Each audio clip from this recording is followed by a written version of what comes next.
Sci-fi movies these days feel like they were made to not offend anyone.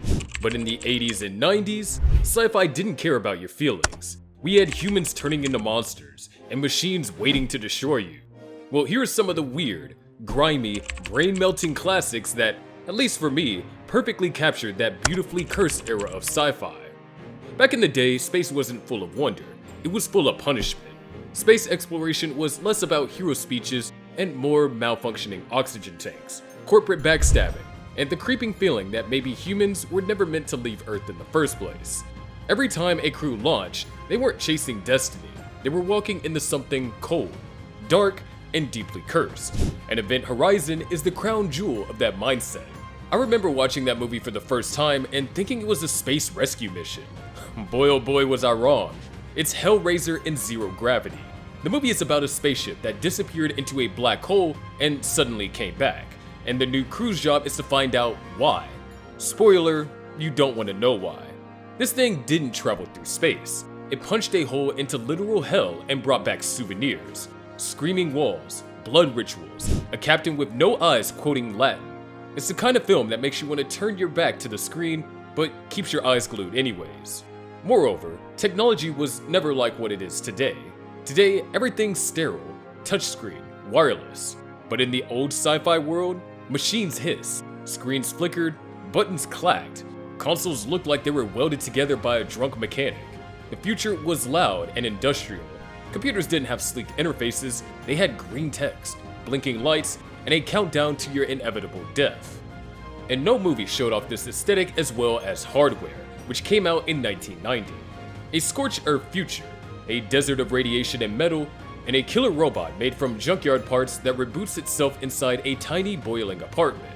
I remember watching it late at night with a fan going in the background and still sweating like I was in the apartment myself. Everything felt hot and rusty. The walls were stained, the lights buzzed, and the tech looked like it ran on spite. It was like the movie itself had tetanus. The robot wasn't even the scariest part. It was how believable everything felt. This wasn't some galaxy far, far away. This was a few bad decades from now. Like, yeah, if the world collapsed, this is exactly what it would look like and sound like. Noisy, claustrophobic, and crawling with things that want you dead.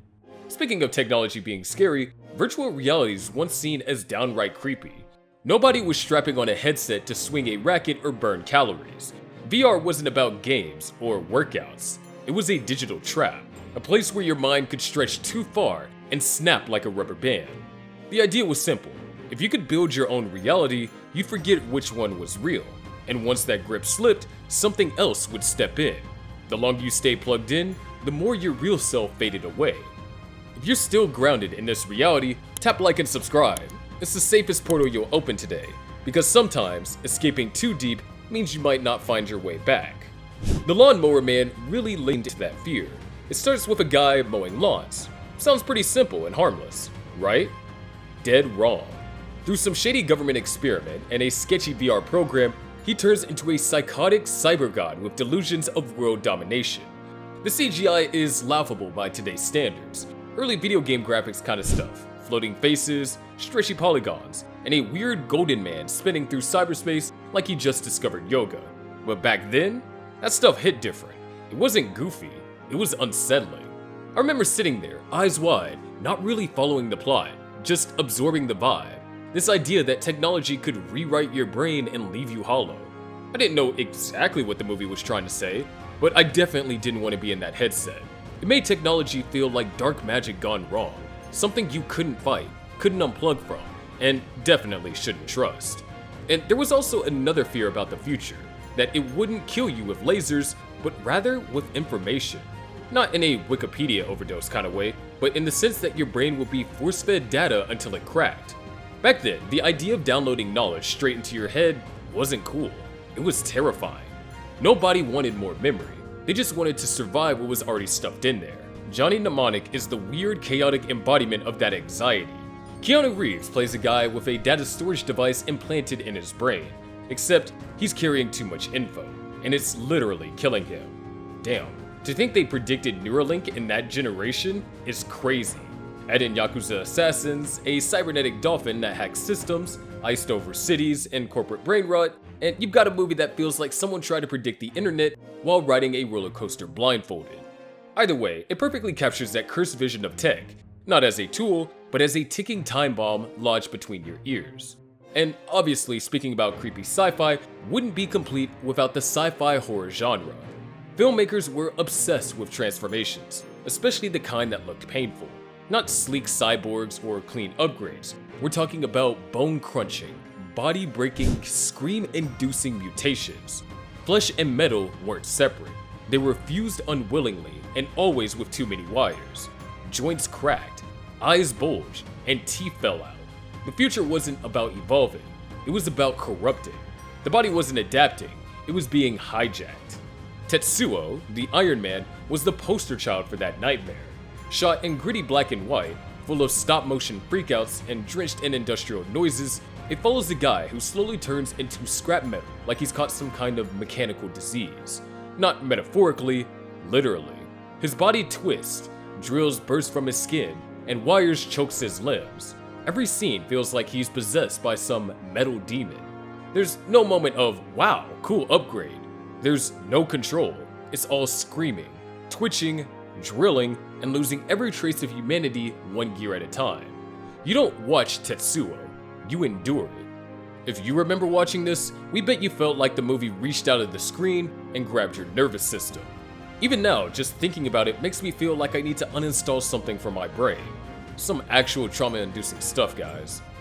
And then there was that one cursed concept that never fails: doppelgangers. No, I'm not talking about any of the multiverse stuff that we're used to today. I'm talking about the kind of double that stares back at you with your own face, but none of your soul. Something about meeting another version of yourself. One that doesn't blink right, and one that remembers things you didn't. It just hits a nerve deep in your brainstem. It's uncanny, it's personal, and it always feels like something very bad is about to happen. Back then, sci-fi didn't treat identity like a sandbox. There were no fun cameos or alternate timelines. Identity was fragile, and doppelgangers weren't glitches in the simulation. They were the cracks, a sign that something had gone fundamentally wrong. The more you tried to confront them, the more your own sense of self unraveled.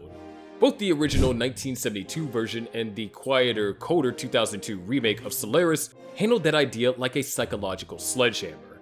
A sentient planet exists that reads your mind and resurrects your grief in physical form.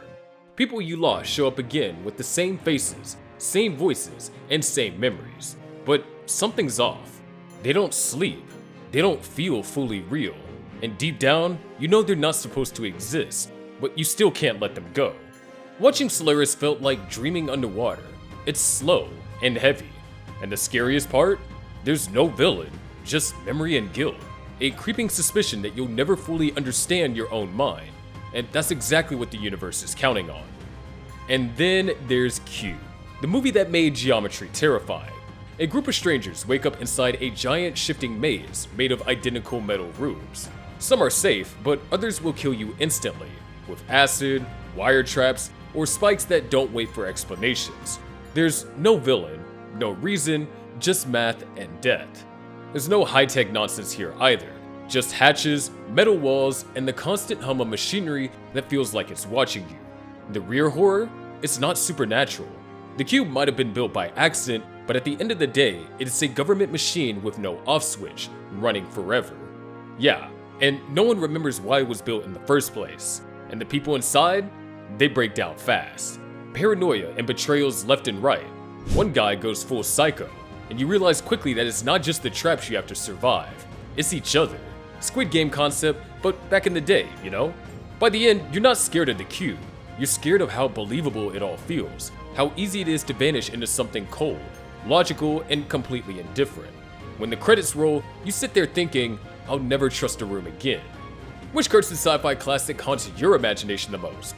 Drop it in the comments below, I'm curious. And if this video hits the right nerve, like and share it. And hey, have you ever wondered how 70 war epics shaped a generation in just 20 minutes? Subscribe and check out this video so you don't miss it.